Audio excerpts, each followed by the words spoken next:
चलिए दोस्तों, आज यूरोप के एक और इशू के बारे में समझते हैं। इस बार इशू है दो सोवियत नेशंस के बीच। एक तरफ है यूक्रेन, दूसरी तरफ है बिग एंड डोमिनेंट रशिया।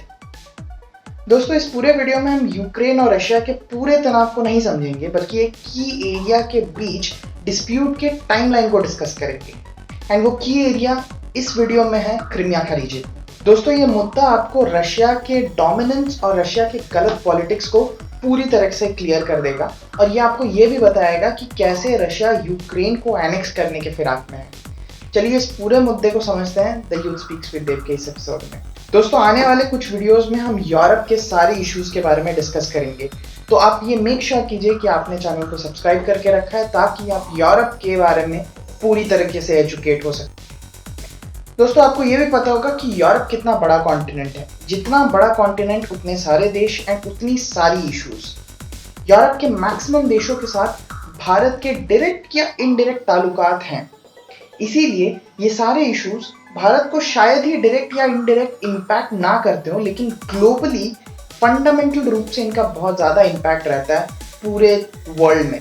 इसीलिए इन सारे इश्यूज को समझना हमारे लिए जरूरी है। At the stroke of the midnight hour, when the world sleeps, India will awake to life and freedom. दोस्तों, रशिया और यूक्रेन दोनों सोवियत यूनियन के पार्ट हुआ करते थे, लेकिन जैसे ही सोवियत यूनियन टूटा, रशिया का ये प्लान बना कि जितने भी सारे सोवियत नेशंस हैं उनको एक साथ एनेक्स करके फिर से एक फेडरेशन बनाया जाए।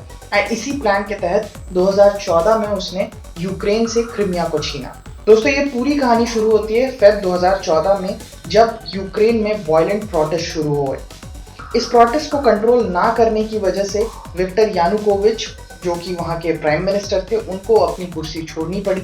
रशियन प्रेसिडेंट व्लादिमीर पुतिन ने एक सीक्रेट मीटिंग बुलवाई, जहां उन्होंने ये तय किया कि कैसे विक्टर यानुकोविच को यूक्रेन से एक्सट्रैक्ट किया जा सके एंड यूक्रेन से क्रिमिया को एनेक्स किया जा सके। अब अचानक से फेब 27, 2014 को pro Russian supporters arms and ammunitions लेकर यूक्रेन के पार्लियामेंट्री हाउस के सामने पहुंचे एंड हंगामा शुरू किए। वो ये चाहते थे कि एक प्रो रशियन गवर्नमेंट एस्टैब्लिश कर सके यूक्रेन में। फाइनली उनके प्रेशर की वजह से मार्च 1, 2014 को सर्जी आक्सनोव ने यूक्रेन की प्राइम मिनिस्टर की पोजीशन संभाली एंड सबसे पहले उन्होंने ये घोषित किया कि यूक्रेन रशिया की मदद लेगा to establish peace within the country. 4 March 2014 को रशियन प्रेसिडेंट व्लादिमीर पुतिन ने मीडिया को ये बताया कि क्रिमिया में जो अनआइडेंटिफाइड सोल्जर्स जो मिलिट्री बेस कैंप्स को कब्जा किए हुए हैं वो रशिया नहीं है, एंड रशिया का कोई भी इंटेंशन नहीं है क्रिमिया को एनेक्स करने का। क्रिमिया में एक रेफरेंडम हुआ था to decide whether to accede to Russia और नॉट।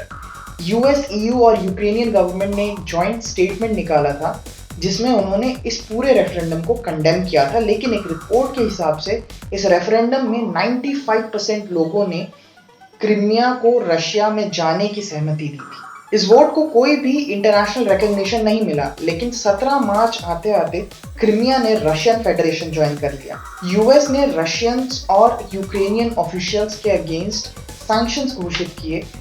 इसके साथ ही मार्च 24 में G8 ने रशिया को आउटकास्ट कर दिया। अब वो G7 नेशंस ही हैं।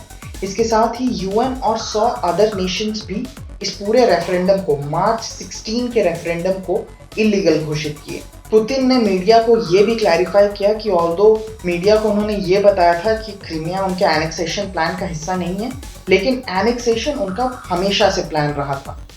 यूएस एंड उनके कई एलाइज ने रशिया पे सैंक्शंस लगाए, लेकिन इसके बावजूद पुतिन ने क्रिमिया को लेकर कोई भी कंसेशन नहीं दिखाया। एंड अब ये भी हो सकता है कि पुतिन की पूरी नज़र यूक्रेन पे हो।